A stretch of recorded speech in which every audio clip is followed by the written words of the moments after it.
ভারতীয় ক্রিকেটে মিস্টার ডিপেন্ডেবলের হাত ধরেই টিম ইন্ডিয়া টি-20 বিশ্বকাপ জয় পেয়েছে।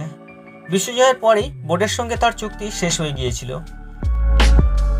বিসিসিআই পুনরায় তাকে কোচ পদে বহাল রাখতে চাইলেও তিনি আর রাজি হননি, কিন্তু ক্রিকেট থেকে নিজেকে সরিয়ে রাখতে পারলেন না।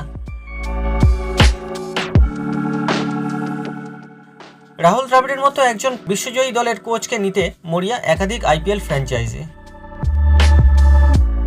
সূত্রের খবর অনুযায়ী রাজস্থান রয়্যালসে শ্রীলঙ্কার প্রাক্তন কিংবদন্তি খেলোয়াড় কুমার সাঙ্গাকারার ছেড়ে যাওয়া চেয়ারে বসতে পারেন রাহুল দ্রাবিড়।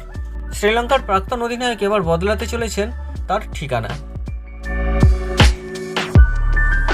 সম্প্রতি ম্যাথু মড ইংল্যান্ড কোচের পদ থেকে সরে দাঁড়িয়েছেন, ফলে সেই শূন্যস্থান এখনও ভরাট হয়নি।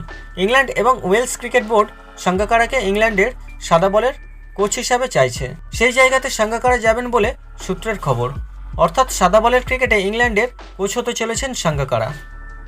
ফলে রাজস্থান রয়্যালসে দেখা যেতে পারে রাহুল দ্রাবিড়কে। অতীতে রাজস্থান রয়্যালসকে নেতৃত্ব দিয়েছিলেন দ্রাবিড়। আন্তর্জাতিক ক্রিকেট থেকে সরে দাঁড়ানোর পর রাজস্থানের মেন্টরের ভূমিকায় দেখা গিয়েছিল তাকে।